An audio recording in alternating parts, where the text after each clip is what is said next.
J'avais une belle voiture, j'avais une Audi RS4, s'oublie pas quand même à 27 ans, et j'avais jamais le temps de la conduire. Je dis souvent, je suis né une deuxième fois. Je suis né en 78 et je suis né le 14 janvier 2015. C'est fou ça. Résurrection. J'avais investi 2000 balles pour te donner une idée, et en moins de 14 mois, je suis passé à 40 000 $. J'ai jamais été aussi spirituel depuis que je fais du trading. Les gens qui viennent sur les marchés financiers que pour gagner de l'argent, c'est ceux qui en perdent le plus. L'imprimerie est venue combler le vide de la connaissance.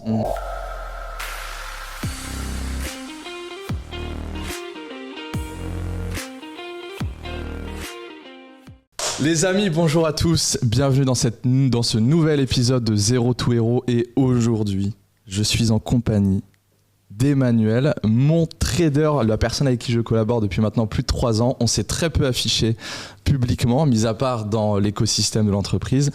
Et là, aujourd'hui, on se retrouve pour une discussion. On va parler de choses assez intimes de notre rencontre, de comment on en est arrivé à se rencontrer et ce qu'on a fait jusqu'ici. Comment tu vas ? Super, je suis très heureux d'être là avec toi en présentiel, parce que c'est vrai que ça arrive pas si souvent que ça. C'est vrai. Malgré une collaboration très étroite maintenant depuis plus de 3 ans. Ouais. Et par contre, il y a tellement de choses à aborder. Déjà, comment on s'est rencontrés, comment ça a démarré déjà peut-être entre nous. Ouais, voilà. Qu'est-ce qui fait qu'on est arrivé là. Ouais. Moi, je me souviens des événements qui sont toujours symboliques et forts. Je me souviens que tu étais mon premier client. Tu te souviens ça. Oui. De mon Académie Cryptophile en février 2020. Tu m'avais envoyé un PayPal de 20 €. J'avais des frissons rien d'en parler. Parce que symboliquement, c'est des émotions fortes. Quand on sait tout ce qu'on a construit derrière. Mon premier client, ça a été Alessandro. 20 € sur PayPal par la naissance de Cryptophile pour récupérer des signaux de trading, ce que je fais, vous savez, maintenant depuis pas mal d'années. Donc ça a démarré comme ça, à l'accroche. Ouais. T'étais mon premier client. C'est vrai. Et puis, bien ensuite, moi, je me rappelle que j'avais expérimenté un petit peu tes investissements, tes partages d'opportunités. J'en étais très satisfait. Ensuite, il me semble que j'avais pris contact avec toi. Je t'avais parlé justement du fait que j'avais une boîte dans l'investissement où je souhaitais partager tes signaux à la communauté. Ouais. Et puis, on a très rapidement trouvé une synergie. C'est vrai que ça a tout de suite matché. Et puis, on a démarré ensemble. C'est ça. Tu as commencé à prendre les rênes du Crypto Investor Club. C'était le premier programme. Tu m'as sollicité quelques mois après, je crois que c'était en septembre 2020, quand tu as vu un peu comment je travaillais effectivement. Ouais. Et puis tout est affaire d'énergie, comme on le sait, nous on est câblés sur l'énergie. Ouais. Il y a la dopamine qui circule, la sérotonine, comme l'argent, c'est de l'énergie, il faut le faire circuler. Ouais. Nous ça circule très bien et donc ça a matché, j'ai dit oui évidemment sans hésiter. C'est vrai. Et... Alors, moi ce que j'ai adoré lorsqu'on a commencé à échanger ensemble, c'est ton parcours. C'est comment t'en es arrivé justement à devenir un crypto-investisseur, un ingénieur, agriculteur moderne. Investisseur-ingénieur, comme on dit. Comme tu aimes appeler ta communauté. Est-ce que tu peux nous partager un petit peu ton parcours qui est vraiment singulier, atypique, et il y a beaucoup d'enseignements. Moi d'ailleurs, tu m'inspires beaucoup pour ton parcours de vie. Par où t'as commencé ? C'est vrai que c'est un parcours atypique. Je vis en Thaïlande désormais maintenant depuis 2015. Et avant, j'étais dans la restauration, donc dans l'univers traditionnel, dans la restauration. Donc, j'étais pas du tout prédisposé à faire du trading et de la crypto-monnaie. Et je vivais en France, dans le sud de la France. Et après 17 ans dans cette industrie, je n'avais pas le style de vie auquel j'aspirais. Je suis passé de serveur à chef d'entreprise, j'avais des restaurants. Mais je travaillais finalement 15 heures par jour. Et je suis arrivé à un constat. C'est que je dépendais des clients, de la banque, du salarié, du stock, des marchandises. Et surtout, j'avais une belle voiture, j'avais une Audi RS4. Ouais. Ça s'oublie pas quand même à 27 ans. Et j'avais jamais le temps de la conduire. Donc tu vois, je suis arrivé à un constat, c'est qu'en fait, c'est le propriétaire de mon restaurant, c'est lui qui me possédait plus que l'inverse. Il prenait tellement de paramètres, avec 15 heures par jour. J'ai dit, c'est pas le lifestyle que je veux. Donc je me suis exilé en Thaïlande pour ces raisons-là. Là, j'ai reproduit ce que je savais faire, c'est-à-dire vendre du vin. Je suis sommelier de formation, je te l'avais déjà expliqué. Oui, mais pourquoi partir en Thaïlande, du coup ? Qu'est-ce qui se passe ? Alors, parce que dans mon restaurant, j'avais beaucoup de retours qui faisaient l'unanimité. Je crois que c'est une des destinations où il y a le plus de feedback positif. C'est vrai pour celles et ceux qui connaissent la Thaïlande. Et j'ai voulu essayer. Voilà, je dis la Thaïlande parce que j'aime le côté asiatique. Tu sais, moi j'ai un Bouddha qui est tatoué ici. J'aime les arts martiaux, j'aime les valeurs de respect, de bienveillance, de sourire, tout ce qui est incarné par la Thaïlande. Et donc j'ai dit, ça va être l'Asie. Je ne savais pas précisément où, mais ça devait être l'Asie, pour ces raisons-là. D'accord. Pour des raisons de valeur. Ok. Et effectivement, je suis arrivé le deuxième jour où je suis arrivé, donc c'était Koh Samui. Je suis passé par Bangkok comme tout le monde. Ouais. Mais Koh Samui parce que j'avais des feedbacks et des connexions françaises là-bas.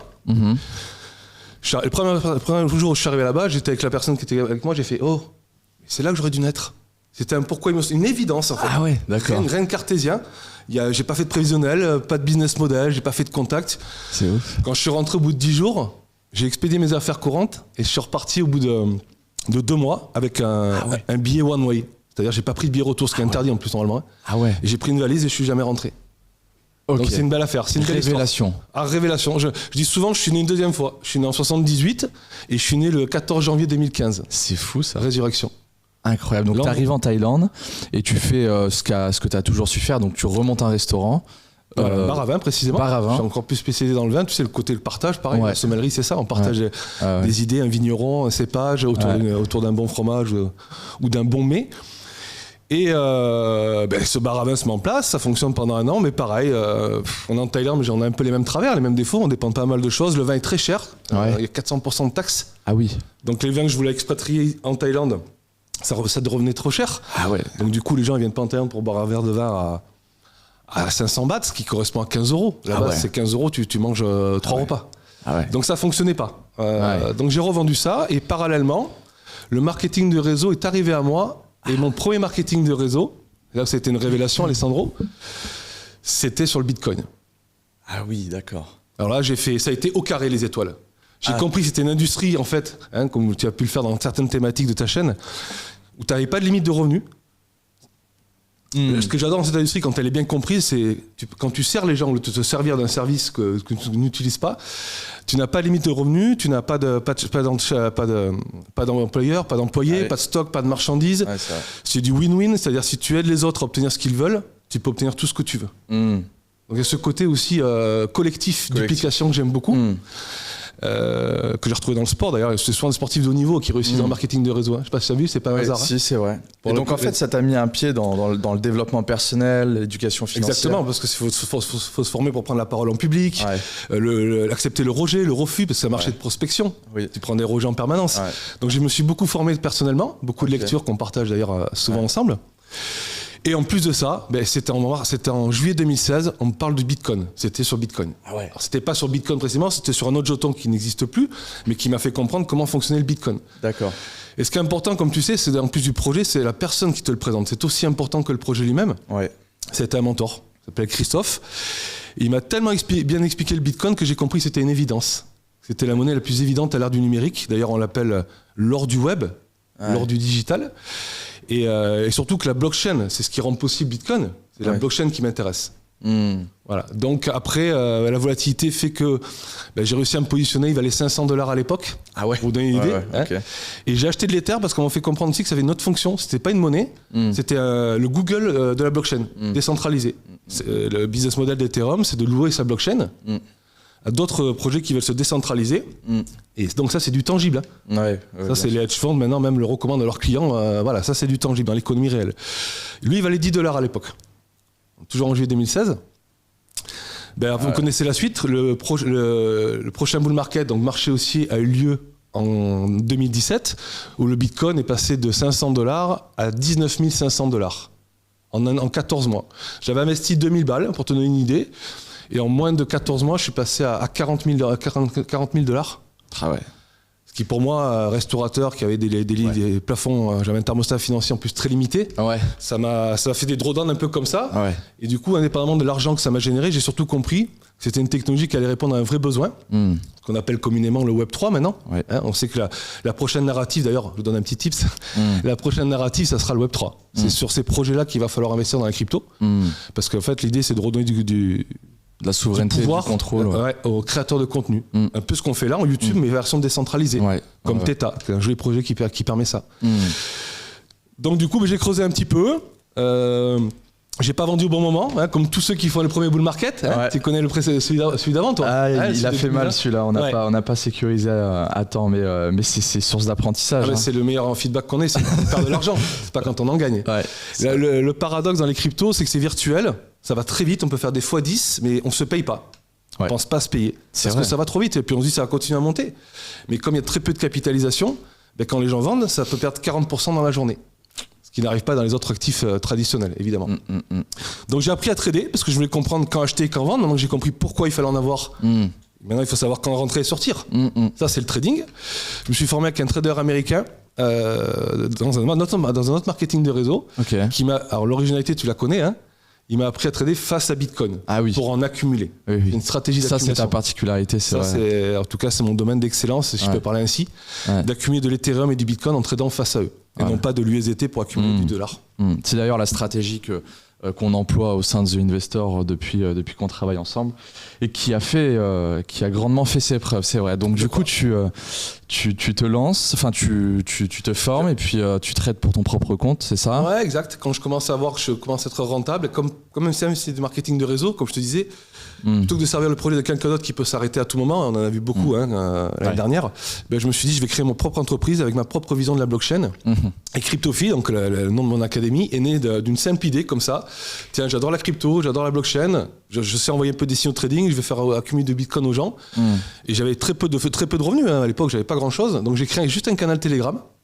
Je me suis servi de mon réseau que j'avais dans le marketing de réseau pour que les gens switchaient assez massivement. Et toi, tu fais partie des premiers clients, encore une fois. Et voilà comment est née l'académie, comment elle a grossi tout doucement, et l'exposition qui est allée avec, et comme tu le sais maintenant, les sollicitations qui sont liées à tout ça. Ok. Et qu'est-ce que ça t'a permis, je veux dire, dans ta vie, quels changements se sont opérés dans ton quotidien depuis que tu as développé cette compétence de trader? Indépendamment de la partie financière, où évidemment je me suis mis à l'abri, j'ai surtout mis à l'abri mes enfants et ma famille. C'est surtout le lifestyle d'être digital nomade, tu vois, de pouvoir aussi ne plus dépendre d'un bureau physique. Là on se parle, je suis à Dubaï, à côté de nous il y a ma fille qui est là, on fait des parts d'attraction, c'est d'aller à Buenos Aires dans quelques mois, c'est d'apporter autant de valeur en étant n'importe où dans le monde. Le voyage était aussi un de mes objectifs principaux, c'était de faire le tour du monde. Tu sais, j'ai une feuille d'objectifs où j'ai marqué je suis en route. Ça c'est super important, c'est un GPS, il faut que tout le monde en ait un. C'est comme si tu avais un Lamborghini que j'ai conduit il y a pas longtemps, j'ai fait une location que c'est très à la mode ici. Si t'as pas de GPS, ça va trop vite, tu sais pas où tu vas prendre un arbre. De la même manière, j'ai ma feuille de route et cette activité me permet de remplir ces objectifs beaucoup plus rapidement et sereinement. Que ce soit matériel, spirituel d'ailleurs, ou qu'est-ce que je veux être, qu'est-ce que je veux partager, où c'est que je veux aller, qu'est-ce que je veux avoir. Il n'y a pas que la dimension matérielle. Non, c'est vrai que tu as aussi cette dimension très spirituelle des choses. Et ça, je pense que la Thaïlande t'aide beaucoup. Je crois que tu as raison. Je crois que souvent les gens me disent, mais si tu étais un Golden Boy à Dubaï, ou à Wall Street ou à Londres, tu n'aurais pas eu cette success story. La charge mentale aurait été trop importante, la course à la performance, regardez les films comme Le Loup de Wall Street, ça aurait été tout à fait ça. Et le fait d'être reculé à 10 000 km, de ne pas avoir de pression, d'être toujours dans mon univers, fait que je peux prendre des positions avec des millions d'euros, avec le même détachement que c'était mon propre portefeuille. Ça, je pense que c'est effectivement ma grande force. D'ailleurs, c'est vrai, je veux dire, t'en es l'exemple incarné, mais c'est qu'aujourd'hui, en 2023, tu peux être trader, mais en Thaïlande, t'es pas obligé d'être situé dans des bureaux corporate à Wall Street. Tu sais, on a encore cette image un peu qui est véhiculée avec des films. Mais la réalité, c'est que tu peux avoir un style de vie très simple, vivre en caleçon dans ton canapé et trader. Aujourd'hui, c'est un peu ça. On en rigole des fois quand je fais des capsules pour les communautés. Je suis derrière ma piscine, j'ai des chemises à fleurs, je suis en maillot de bain. Mais ça n'empêche pas. On peut faire les choses sérieusement sans se prendre au sérieux. Bien sûr. C'est même le plus important. Bien sûr. Tu parlais de spiritualité, je te coupe un instant parce que ça me fait penser que j'ai jamais été aussi spirituel depuis que je fais du trading. Les gens ils me disent mais attends, mais c'est complètement antagoniste, qu'est-ce que tu me racontes?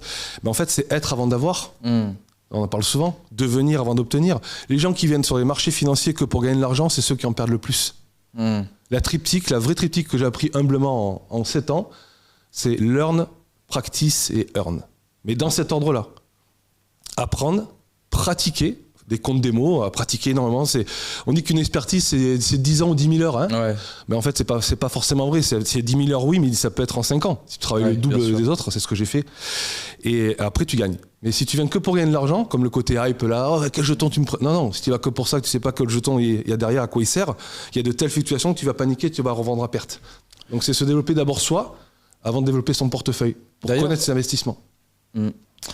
Quelle place, toi, tu dirais que la spiritualité a quelle place elle a aujourd'hui dans ton quotidien et dans quelle mesure c'est moteur pour toi aujourd'hui? Est-ce que ça influe sur tes performances dans ton trading, par exemple? Est-ce que complètement. tu pourrais dire ça? Je te dis il y a un instant, c'est-à-dire tu peux pas... regardez d'ailleurs beaucoup de traders qui réussissent, ils ont un développement personnel qui est très, très poussé. Parce que justement, pour arriver à accepter des drawdowns, surtout dans un crypto qui est en haut de la pyramide, on est tout en haut là. Là, on est là. Il y a les actifs financiers classiques, il y a l'immobilier, les entreprises, les startups, la bourse, c'est tout en haut. Tout en haut, il y a la crypto. Pour accepter des drawdowns de 80%, il faut apprendre à se connaître. Je te laisse imaginer. Sinon, quand tu as ton portefeuille qui fond, tu sais pas dans quoi tu as mis les pieds, ben c'est pour ça que 90% des gens perdent de l'argent. Tu vois, à l'inverse. Et que 10% qui en gagnent, parce que ces gens-là, c'est des gens qui se développent personnellement. C'est pour ça qu'eux gagnent de l'argent. Quand j'achète du Bitcoin, je suis exposé, quand même bien exposé maintenant. Quand il fait des gros drawdowns comme ça, il est passé de 69 000 $ à 15 000 $ en un an, mais j'ai pas paniqué. Pourtant, je suis très exposé. Parce que je sais à quoi il sert, je sais à quoi sert Ethereum, je sais pourquoi il faut en avoir. Donc en fait, ça t'oblige à creuser tes recherches, à connaître quel profil d'investisseur tu es, quelle temporalité, est-ce que je veux trader, est-ce que je veux être juste investisseur, est-ce que du moyen terme. Et tout ça, si tu te connais pas toi, t'as pas la réponse. Tu sais, dans ce que tu dis, je trouve ça c'est totalement vrai, puisque moi je me suis rendu compte, à partir du début où j'ai investi jusqu'à aujourd'hui, la raison pour laquelle au début j'avais beaucoup de mal avec les drawdowns et les variations sur mon portefeuille, c'est que je m'intéressais pas suffisamment aux actifs et donc je ne savais pas réellement pourquoi j'y investissais. J'investissais parce que on me disait qu'il fallait y investir. Mais dès lors que j'ai compris un peu la techno, eh bien j'étais beaucoup plus à l'aise à l'idée d'embrasser les drawdowns. Et c'est vrai que je te le confirme, pour avoir géré une grosse partie du temps ton wallet, je me souviens des premières fois et maintenant la résilience que tu as par rapport au marché, parce que tu as compris ce qui était derrière. Effectivement, au début, c'était hey, Manu, tu veux pas qu'on achète un peu du Doge ou... Tu te rappelles de ça? Tu te souviens de cette trade qui n'a jamais été clôturée? Oh là là là là. Ah là là, ouais. Mais tu l'as pris parce que j'avais insisté pour le prendre exact. En plus. Je t'avais dit, moi, on n'y va pas. Et puis c'est le côté hype. Mais on peut faire de l'argent sur le Doge, mais il n'y a pas de fondamentaux. Donc il faut faire un aller-retour, faut pas y rester. Ouais, c'est ça. Très juste. Aujourd'hui, quels sont, si tu veux... donc toi, tu as choisi de te mettre corps et âme dans le Web3, de développer des vraies compétences là-dedans pour tout simplement tirer ton épingle du jeu et puis en faire ta zone d'expertise. Et aujourd'hui, dans quelle mesure, selon toi, le Web3 est en train de révolutionner notre société? Je reviens, alors pour avant de répondre à ta question, en fait, tu me disais la spiritualité, la place que ça a, etc. Ouais, c'est indispensable en fait dans tous les compartiments. Là, comme tu le sais, l'année dernière, mais tu avais une grosse épreuve aussi personnelle. Sans cette spiritualité-là, j'aurais certainement pas rebondi. Et le Web3, pourquoi je fais le lien avec le Web3? Parce que quand on comprend la blockchain, on comprend que c'est dans chaque révolution, tu la connais, celle de Idriss Aberkan, il y a 3 phases. Ouais. En fait, il la tient lui-même d'un philosophe qui s'appelle Schopenhauer, il ne l'a pas inventé. Il y a ridicule, dangereux, évident. Donc là, on commence à passer en mainstream, ça commence à devenir évident, Bitcoin. Le Web3, pas encore. Le métaverse, encore pas non plus. Il y a l'intelligence artificielle, voilà une narrative qui est très à la mode, très hype en ce moment. Où là, tout le monde se jette sur les projets qui sont associés comme Agix, FET, etc. Ce qui est génial, en fait, dans cette technologie blockchain, c'est qu'elle vient combler un vide. Je vais vous prendre des exemples plus ancestraux. La connaissance, elle venait combler le vide... l'imprimerie est venue combler le vide de la connaissance. Allez, là, on a l'imprimerie, là, ça ne peut plus disparaître. C'est inscrit dans le marbre. On a eu l'énergie, qui est venue combler le vide, le moteur qui est venu combler le vide de l'énergie.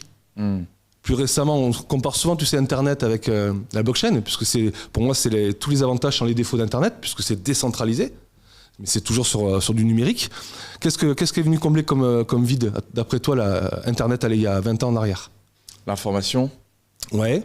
Le rendre accessible à l'information n'importe quand, n'importe où, à tout le monde. Ouais, mais je dirais qu'il y a un concept encore plus générique, plus métaphysique, elle est venue combler le vide de la distance. Oui. Important. On communique souvent à 10 000 km avec la même interactivité. Et la blockchain, elle vient combler un vide encore plus important. Premièrement, le plus important, c'est ce que les entreprises en ont besoin, c'est la confiance. Pourquoi? Parce que la blockchain, finalement, tout est traçable. On peut savoir toutes les transactions, on peut savoir le Bitcoin par où il est passé depuis 2008 à aujourd'hui. D'ailleurs, si je peux me permettre, ce que je trouve à mourir de rire, c'est que on dit voilà, les criminels utilisent le Bitcoin et c'est pour blanchir l'argent, etc. Mais il n'y a rien de plus transparent que la blockchain. Je veux dire, faut pas... C'est le cash, c'est pour ça que le cash, les États veulent que ça disparaisse. L'ironie, c'est qu'ils font leur propre monnaie numérique. Mais eux, c'est pas pour les bonnes raisons de la blockchain, c'est pour savoir tout ce que tu vas faire, Alessandro. Tiens, là, t'as la Tesco, là, t'as la Galerie Lafayette, là, t'as dans tel restaurant. Ils vont pouvoir tracer toutes tes transactions et tes opérations. C'est terrible, ça. L'arrivée des CBDC. D'ailleurs, j'aimerais bien t'entendre là-dessus. Politiquement, je viens de le dire, c'est une catastrophe d'utiliser la blockchain à des fins contraires pour lesquelles elle a été construite, pour la confiance. Là, c'est par manque de confiance qu'ils utilisent les monnaies numériques des banques centrales. Ouais. Pour savoir tout ce que tu vas faire, pour supprimer la partie scripturale. Il n'y aura plus de cash, plus de fiduciaire. Je pense que tout le monde en est conscient, je l'espère. Et là, pour ça que la blockchain, celle que j'aime, va être une alternative à la stupidité des banques, à l'inflation. On voit ce qui se passe en ce moment. Là, on va rentrer en récession. Le Bitcoin continue à prendre de la valeur. Parce que les gens ont compris que c'était une valeur refuge, un peu comme l'or. En récession, il faut avoir du cash, de l'or ou du Bitcoin. Les gens ont enfin compris en 2023, et c'est génial, la valeur intrinsèque du Bitcoin. C'est une valeur refuge. Et jusqu'à maintenant, ils ne le comprenaient pas. Moi, on m'avait dupliqué l'information comme ça, parce qu'à l'époque, c'était justement un achat spéculatif. Le Bitcoin, on rentre, on sort, on fait de l'argent. Là, maintenant, on se protège avec le Bitcoin. Ça change tout. Et le Web3, c'est la version encore plus aboutie. C'est-à-dire que le Web3, c'est ma vraie définition de la blockchain. Si je pouvais te la donner, Alessandro. J'ai mis 4 ans à la formuler en une phrase. C'est la blockchain, c'est un protocole informatique qui transfère de la valeur sur Internet sans intermédiaire. J'ai fait un découpage volontaire. Protocole informatique, valeur, Internet sans intermédiaire. Le Web3, c'est ça. Parce que la valeur, c'est pas que de la monnaie. Et puis je trouve qu'on est dans un timing assez excellent dans la je pense la vitesse à laquelle c'est en train d'être adopté, c'est génial parce que les médias font vraiment ce travail d'éduquer les gens. On le voit, il y a une perte de confiance immense envers les institutions bancaires, les gouvernements, etc. Donc, je veux dire, ça devient naturel que les gens vont naturellement se diriger vers ce genre de techno parce que c'est une évidence pure. Ils n'ont plus confiance, quoi. C'est pour ça que je te parlais volontairement de confiance par rapport à la blockchain. Elle vient rétablir ça. Quand Google décentralisé, il va y avoir tout ce qui va toucher la valeur qu'on va vouloir apporter sur Internet. Vous savez que si Facebook est gratuit, c'est parce que c'est vous le produit. Ils revendent vos données. C'est pour contrecarrer ça, en fait. YouTube, ils redistribuent pratiquement rien aux créateurs de contenu. Tu le sais mieux que moi. Ils gardent tout pour eux. Et le Web3 va disrupter tout ça. C'est le contraire. C'est nous qui apporte de la valeur qui allait être récompensée. Ça change tout. Très intéressant. Et alors, aujourd'hui, quels sont, on va dire... on va peut-être parler de nos projets rapidement. Bien sûr, avec grand plaisir. Donc on bosse ensemble depuis 3 ans donc sur The Investor dans lequel hebdomadairement tu transmets de la valeur à travers des lives, tu envoies des opportunités d'investissement et on a décidé depuis octobre 2022 de créer notre fonds d'investissement que tu gères avec une main de maître d'ailleurs. Où là justement on donne accès à une poignée d'investisseurs la possibilité de travailler avec nous. Alors la particularité c'est que c'est un fonds d'investissement sans les inconvénients d'un fonds, dans la mesure où on ne détient pas les fonds des clients. C'est ça qui est génial. Et ça voilà, en plus ça va dans le respect et dans le respect de la philosophie de la crypto qui est justement la liberté. Et la confiance. Blockchain, c'est ça les technologies modernes pour... vous pouvez copier mes stratégies sans que je détienne vos fonds. Ça c'est ça. C'est une valeur au carré. Et donc, du coup, tu fais travailler les capitaux de nos investisseurs à distance via un mécanisme de clé API. Nos investisseurs ont accès à un back-office, on leur fait des lives régulièrement, etc. On leur partage des opportunités d'investissement. Et d'ailleurs, pour celles et ceux qui sont peut-être intéressés pour travailler avec nous, on mettra un lien dans la description avec un formulaire. Alors, c'est une offre... C'est un programme qu'on réserve. Plus élitiste. Voilà, plus élitiste. Pour que les gens soient qualifiés, il faut le rappeler, c'est pas pour faire du snobisme. C'est que les gens... Moins ils investissent, plus ils sont récalcitrants. C'est clair. C'est pas un paradoxe, c'est-à-dire qu'en fait, ils se détachent pas émotionnellement parce qu'ils mettent de l'argent souvent dont ils ont besoin, ils mettent des petites sommes. Et ils veulent les récupérer tout de suite. Donc en mettant une somme plus importante comme ce programme, on qualifie déjà les gens. Clairement. Mais d'ailleurs, ça me fait penser à un truc. C'est quand même fou que la nature humaine est quand même paradoxale. On répète aux gens, notamment quand il s'agit d'investir, notamment encore plus dans la crypto-monnaie, qu'il faut investir de l'argent qu'on n'a pas besoin, qu'un bon investissement, c'est un investissement qui t'empêche pas de dormir, etc. Mais ça n'empêche pas les gens de faire n'importe quoi. Ça s'appelle un concept, pour ça, c'est la cupidité. Tu sais, Warren Buffett l'explique très bien. Il dit en anglais, je suis cupide quand les gens ont peur, et j'ai peur quand les gens sont cupides. Donc il faut acheter dans le rouge et revendre dans le vert. Les gens font souvent le contraire. Donc, t'as pas du gain. Puis c'est exacerbé par la crypto, parce que ça va plus vite en crypto. Alors, non pas dans les deux sens. Voilà, non pas que l'argent soit facile, mais ça va plus vite si le timing est bon. Là, par exemple, on est entre 2 cycles, c'est génial ce qui arrive maintenant. Là, on a passé le marché baissier et le marché haussier l'année prochaine. Donc c'est vraiment maintenant qu'il faut se positionner par contre. C'est comme en 2019, pour faire une analogie sur le précédent bull market, on est en mars 2019 là. Ceux qui connaissent un peu l'historique, c'est le meilleur moment. Les amis, très important, si vous appréciez notre contenu, je vous invite à vous abonner à la chaîne si ce n'est pas encore fait, à liker la vidéo, activer la petite cloche pour être averti en temps réel des sorties des nouvelles vidéos.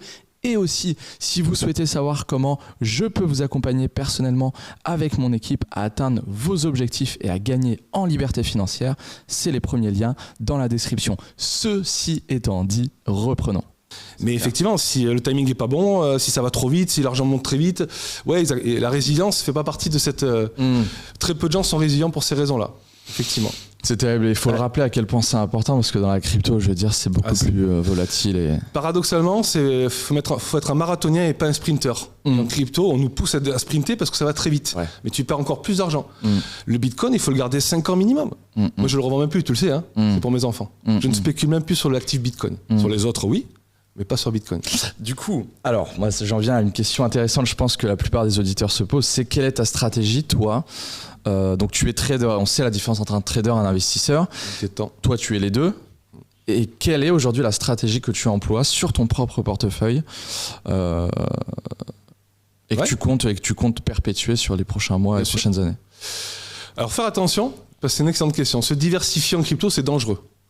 Je vais vous expliquer dans un instant pourquoi. Parce qu'en fait, tous les altcoins, donc tous les cryptos qui ne sont pas du Bitcoin, suivent le cycle du Bitcoin, encore pour l'instant.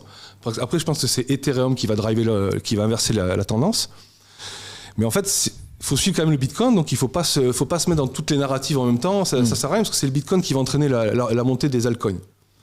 Donc moi, ce que je fais à titre personnel, je traite face à Bitcoin pour en avoir le plus possible. Ça, c'est ce que je duplique aux communautés, dans mes stratégies. Et surtout, c'est d'avoir des narratifs qui répondent à un besoin, qui sont les pionniers, ceux qui résistent à l'épreuve du temps. Ils ne sont pas si nombreux en crypto. Vous prenez le marché haussier de 2017, le top 10, celui de 2021 et 2024, vous verrez, c'est pas du tout les mêmes. Donc, tout le reste est balayé en fait. Tous les projets font faillite, 90% d'entre eux. Ce que je fais pour aller très vite par rapport à ta question, je prends toutes les fonctions. Le layer 1, le layer 0, j'expliquerai peut-être en détail ce que c'est après. Le layer 1, 2, 0, une fonction de monnaie, donc le Bitcoin. Qu'est-ce que je prends d'autre? La fonction d'Oracle, qui est indispensable, comme Chainlink. Sans lui, on ne peut pas transmettre l'information à un smart contract, donc il est obligé d'être là. Atom répond à un besoin aussi où il connecte les blockchains entre elles, le projet Cosmos. Donc je prends tous ces gros projets-là, qui créent de l'emploi pendant les bear markets, notamment Polygon, Matic, j'en parle beaucoup. Il signe des contrats avec Mercedes, avec Adidas, c'est du tangible. Je prends que cela, donc maximum 7-8, pas besoin de plus, 7-8 fonctions indispensables, et j'accumule cela tout le temps. D'accord. Et je revends une partie de cela quand on rentre en bull market. Je les protège en stablecoin, je rattends un repli pour les racheter plus bas à chaque cycle, je fais comme ça. Quelle est ta stratégie de revente sur des alts? Est-ce que tu vois, il y a plein de manières. C'est super important, parce que ça aussi, pourquoi les gens perdent de l'argent, c'est parce qu'en fait, ils achètent, mais ils n'ont pas le plan pour revendre. On parle souvent de DCA, tu sais, dollar cost average, acheter par palier. C'est vrai que c'est efficace, mais c'est encore plus efficace de vendre par palier. Et ça, on ne fait pas. Tout à fait. Tu te fixes des targets, c'est-à-dire à x2, tu prends une partie, à x3, à x5, à x10, suivant le projet, parce que tous les projets ne font pas x10. x100, ça n'arrivera pratiquement plus. Et puis tu sors à un moment donné, tu dis, tiens, achète du Matic à $1, moi je sais que je sortirai à $10. Prochain bull market. Et s'il monte à 15, c'est pas grave. J'aurais fait mon x10, je l'ai acheté très très bas. Et c'est ça en fait, c'est pas de se dire j'aurais pu gagner encore un peu plus. C'est ça pour ça que j'en perds de l'argent. Moi je suis sorti en mai 2021, tu te rappelles, quand il y a eu ce crash, j'étais en direct je crois. Tu te rappelles de cette grosse gamelle du Bitcoin qui a perdu 40%? Mais je suis sorti 2 jours avant parce que j'ai senti que ça pue un petit peu. Parce que c'était cupide, les narratifs, les mêmes coins, les shitcoins qui faisaient 200%, ça sent pas bon quand c'est comme ça. D'ailleurs t'es sorti à temps de FTX aussi je crois. À 2 jours près, je partais en France, j'ai retiré 90% de mon portefeuille. Parce que j'ai les bonnes infos, parce que là aussi c'est important.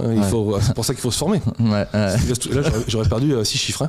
Voilà, mais de la même manière, c'est ça. Tu veux acheter du Bitcoin à 15 000, tu te dis, il faut que je sache quand sortir. Si tu n'as pas le point de sortie, c'est le marché qui va te reprendre l'argent qu'il t'a donné. Il est là pour ça, le marché. Ça, c'est terrible. En 2020, il nous reste une bonne demi-heure. T'as 11h30, c'est ça? On peut... Ah oui, attends, il fait le montage après, on peut couper comme ça? C'est pas... Ouais, c'est bon, on a de quoi. Ouais, peut-être pas... Ouais, jusqu'à 11h10, 11h10, hein? On va passer un peu de temps avec la pépette aussi. Oui, ce qui était affolant lorsqu'on a commencé, je t'ai confié la gestion de mon portefeuille, c'était en 2021. Ouais, 2021. 2021, en plein pic du bull run, c'est en février. Ouais. Là où il y avait justement, c'était commencé à être la alt season. Et là, j'ai vu, c'était une folie, je crois. J'avais pris 100 000 balles en l'espace d'une semaine ou deux. Ouais. Le portefeuille, je crois que j'étais monté, j'avais mis, je sais pas, on avait fait x4. Je crois au plus haut, j'avais 400 000 balles, je crois, quelque chose comme ça. Et quelques semaines après, je crois que c'est en mars 2021, ou mars ou mai qu'il y a eu. Mais c'est mai 2021. Je te dis, je suis sorti moi 2 jours avant. Ouais. Enfin, je me suis protégé en stablecoin. Quoi. Ouais. Ce qui n'a pas été mon cas. Et puis, ce qui est affolant, c'est que le marché, il est pas là pour te faire gagner de l'argent. Non. Ça, c'est faut. Je vais te donner un exemple. Alors ça, parce que les gens comprennent, il faut donner du tangible.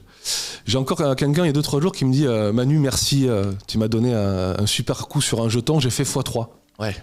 Je dis génial, t'as récupéré ce que le marché t'a donné? Ah ben non, j'ai mis 100 balles, je suis à 300 balles, j'attends d'arriver à 1000. Et voilà. C'est ce que je lui dis pour qu'il comprenne mieux, c'est comme c'est virtuel et que ça va très vite. Je lui dis écoute, c'est comme si tu te baladais dans la rue, tu trouvais $200 et tu les ramassais pas. Ah, il a ouvert la bouche, il s'est mis à bégayer. Mais c'est exactement ce que tu viens de faire. Tu vois, il faut donner du tangible sur du virtuel, c'est dur. C'est pas une monnaie palpable. Donc en plus, comme ça va très vite, les gens ne se payent pas pour ces raisons-là.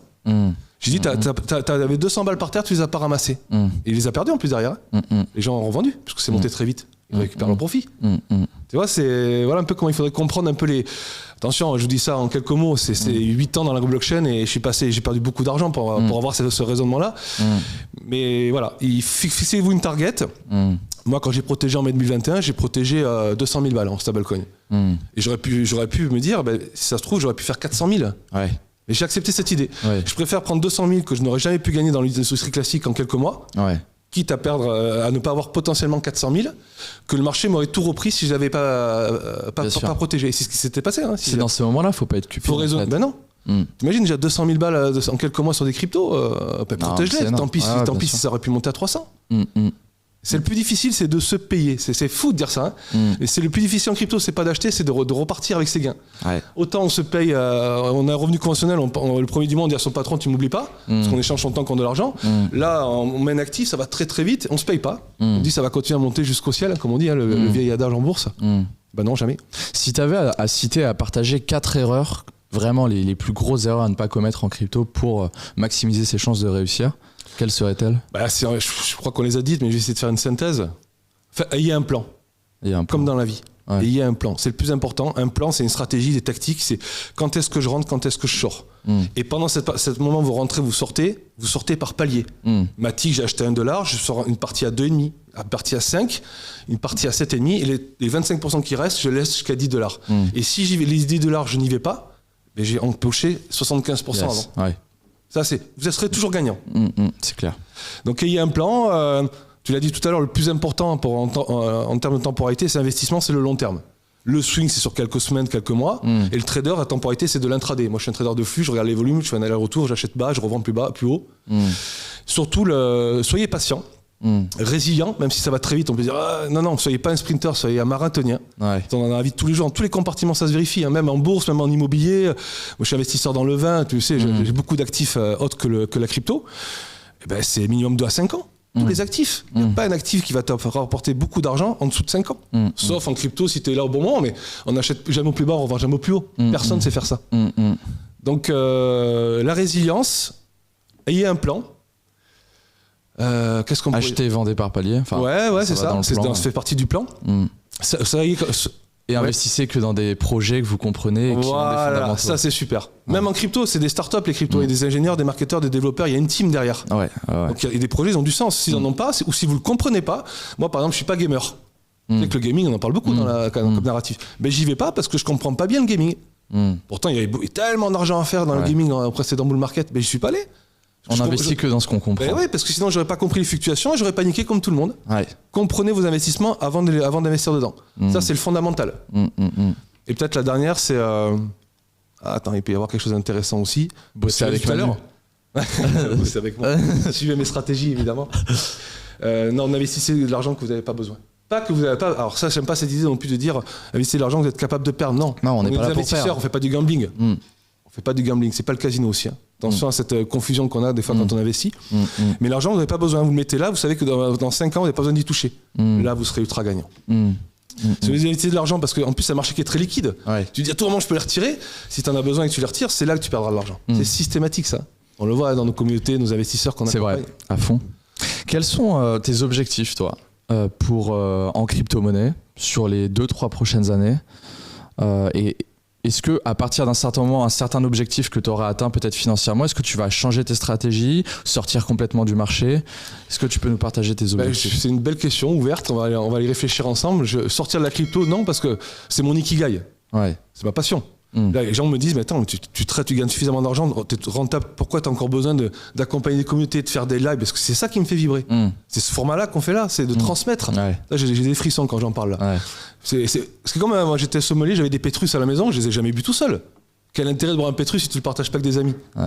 C'est le même principe. Donc déjà, c'est pas la rentabilité, elle est là, j'ai pas besoin de ça, effectivement. Mais c'est de continuer à vivre de ma passion. Parce que quand les deux sont corrélés, t'as jamais l'impression de travailler.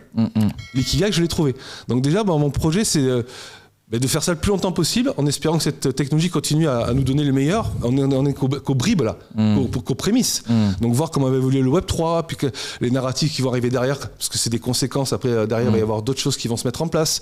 Le métaverse, l'intelligence artificielle, tout ça à travers la blockchain. Donc j'ai pas de target précise matériellement non plus. Je te l'ai expliqué, c'est pas pour ça que je le fais maintenant. Si j'en ai une peut-être quantitative, mathématique, c'est d'avoir le plus de bitcoin possible parce qu'il y en aura de moins en moins. On est à 21 millions de jetons, on est déjà à 19, il y a 92% de bitcoin qui ont déjà été émis, il en reste que 8%. Hein. Et il y a moins 5% de la population mondiale qui sont dans le marché crypto. C'est des calculs mathématiques. Vous comprenez que le bitcoin, en fait, ce qui en fait une perfection d'après moi, c'est la mathématique. Ouais. L'or, c'est le physique.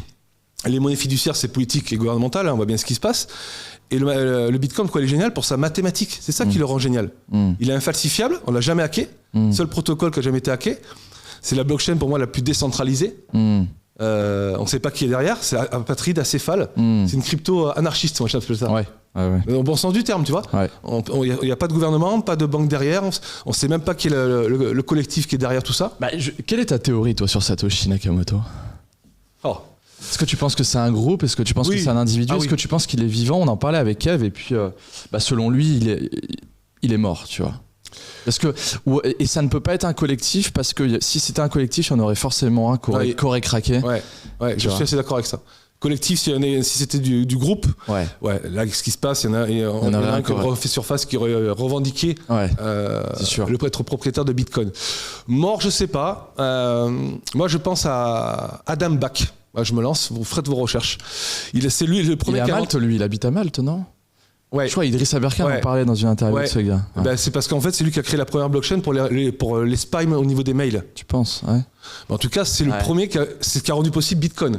C'est le seul qui avait réussi parce qu'on avait tenté le e-cash dans les années 90 et on n'avait jamais la blockchain ne fonctionnait pas parce que le Bitcoin, on peut jamais le payer deux fois. C'est ce qui fait sa force. Avant, on n'y arrivait pas à faire ça. Et Adam Back, c'est le premier qui est arrivé avec les mails pour les spams. Donc d'un point de vue technologique, c'est le seul qui a éprouvé ça avec succès. Moi, c'est pour ça que je dis lui spontanément, mais évidemment, personne ne le saura, je pense. Okay. Adam Back, manifeste-toi. Selon toi, quels sont les impacts de la réglementation sur le marché crypto? Tu penses que ça va être positif? Est-ce que ça va être néfaste? Au risque de surprendre tout le monde, parce que je suis très alternatif, très disruptif, parce que moi, on m'appelait Bernard Madoff en 2016. J'ai essayé de parler du Bitcoin, arrête avec ton argent de la drogue, le pornographe, comme tu disais, justement, avec le Bitcoin, tu peux pas faire ça. Moi, je suis content de la réglementation. Alors attention, la loi MiCA va peut-être trop loin. Elle condamne la blockchain sans forcément condamner un actif, en particulier le métaverse ou les excès qui sont faits sur certaines technologies de la blockchain. Mais c'est génial parce que du coup, il va y avoir des audits, des réglementations. C'est un peu comme en bourse. On n'aura plus de projet FTX, on n'aura plus d'échangeurs qui feront faillite, les investisseurs seront protégés. Fiscalement, ça ne change rien, parce que ça, on paye toujours autant d'impôts pour l'instant. Donc en fait, c'est pour protéger les investisseurs. Et surtout, ça va faire de rentrer de nouveaux institutionnels. Mais c'est ça que les gens ne comprennent pas. Les nouveaux capitaux qui vont rentrer. BlackRock va rentrer massivement.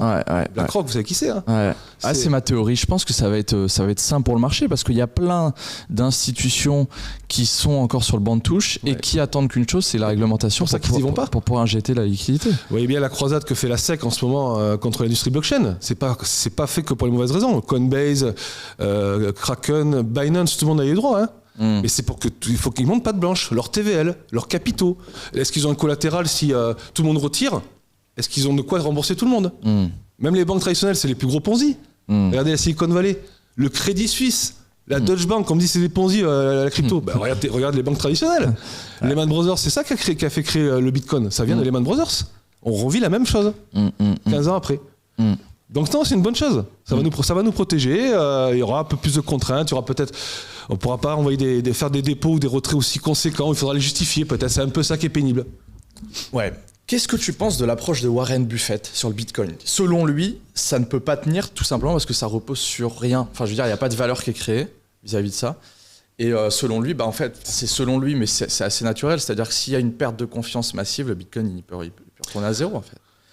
Ça ne tient à pas grand-chose. La confiance, mais la monnaie, c'est quoi ? C'est la confiance cristallisée.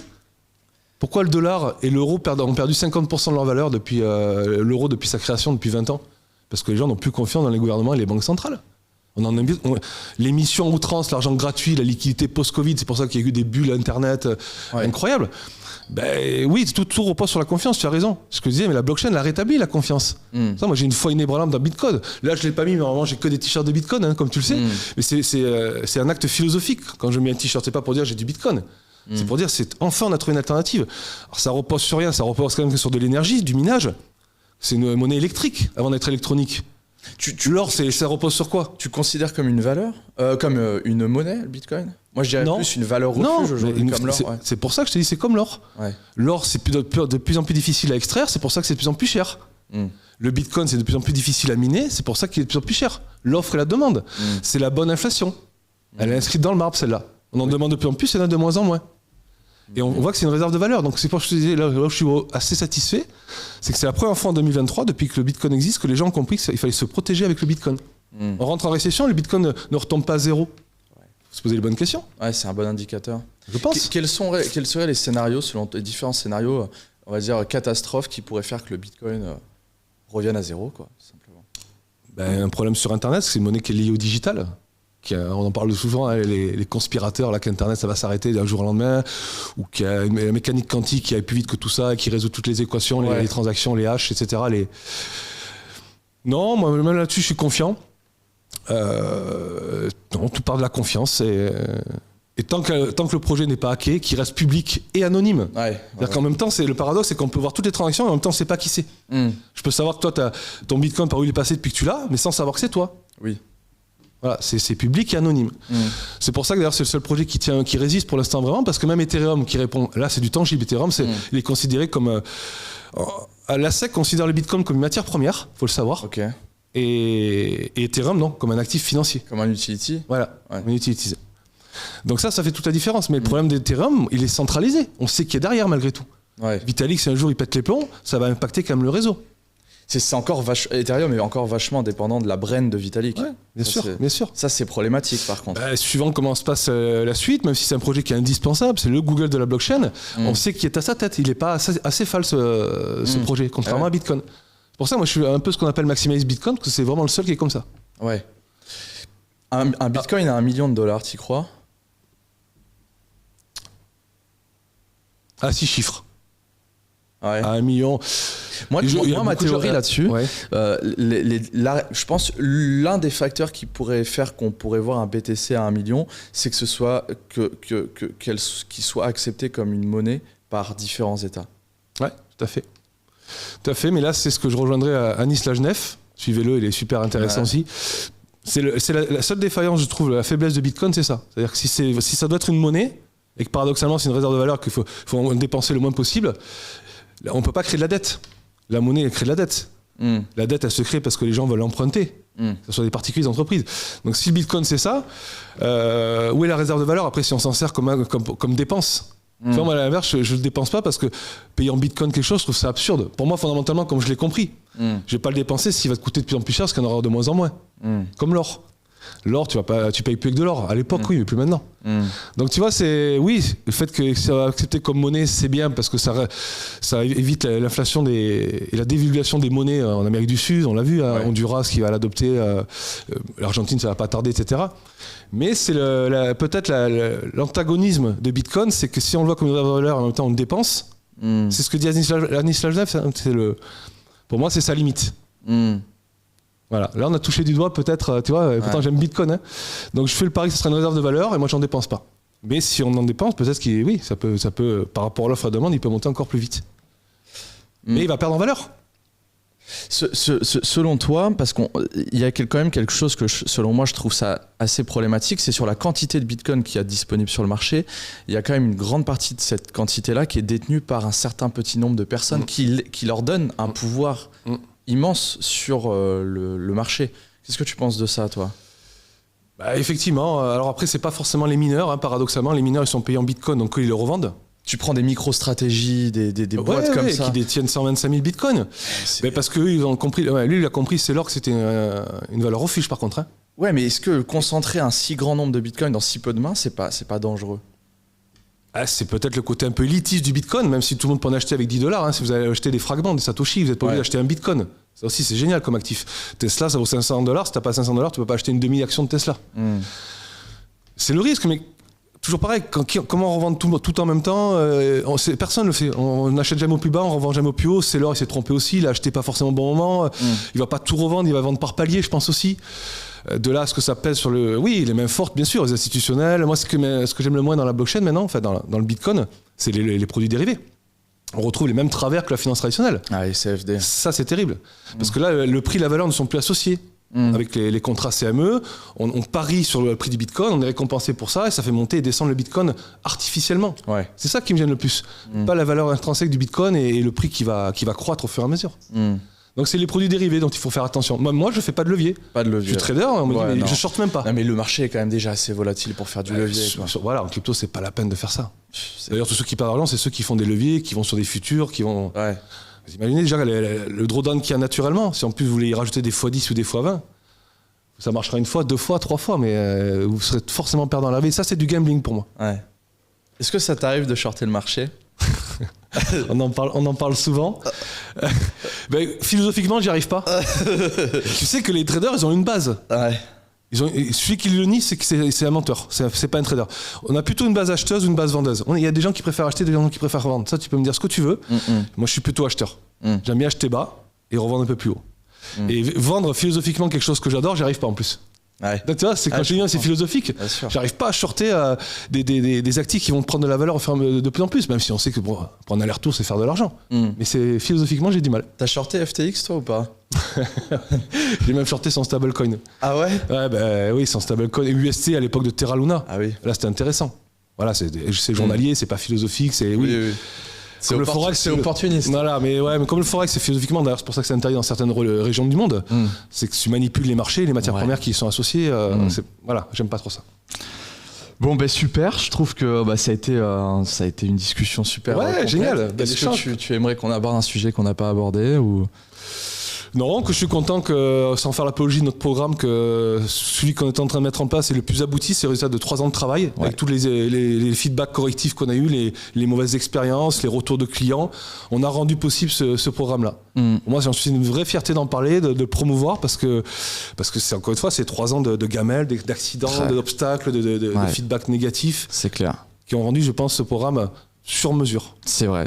D'ailleurs, on dédicace ça aussi à Kevin, qui est notre ingénieur technique, qui nous a développé un back-office extraordinaire. En termes de scalabilité, il est génial. Il se sert des technologies modernes pour rendre possible le fait de trader sans détenir vos fonds. C'est ça. Donc si ça vous intéresse d'investir à nos côtés et de faire travailler vos capitaux avec Emmanuel, eh bien vous avez le lien dans la description les amis, vous avez la possibilité de candidater. Manu, en tout cas moi j'ai pris un vrai plaisir de te voir parce que on se voit quasiment toute l'année mais en visio. Attention l'alarme, elle va arriver. Hein. Et puis là on a pris le temps de se retrouver, t'as ta petite fille qui elle est là, qui a écouté son papa. Ça y est c'est fini moi. Ma chérie, on y va. Elle a pas fait un bruit, elle était passionnée aussi j'ai l'impression. Donc merci Manu d'avoir été là. De toute façon, à toi. On va être amené à refaire des vidéos sur la chaîne. On va multiplier ce format-là tous les deux. Voilà, écoute, je te laisse le mot de la fin. Alors, avant de te laisser, je vous invite les amis à vous abonner et n'hésitez pas à réagir en commentaire sur ce qui a été dit. Et puis à vous abonner à la chaîne si ce n'est pas fait. Manu, le mot de la fin, c'est pour toi. Ça c'est une terrible responsabilité. Soyez investisseur de vie. Quand on me dit souvent qu'est-ce que tu fais Manu, je suis investisseur de vie. Là, je suis allé à Dubaï cette semaine, c'est pour investir dans des souvenirs. Investisseur de vie, pas qu'investissement dans l'argent, investissez votre vie. Pourquoi ? Parce qu'en fait, vous allez répartir, pour avoir le style de vie que je recherche, je répartis le temps, l'argent, les ressources qui me sont disponibles pour avoir le style de vie que j'espère, que je veux avoir. Donc n'investissez pas que dans Bitcoin, investissez dans la vie. Magnifique, merci mon Manu. Les amis, à bientôt. À bientôt. Ciao.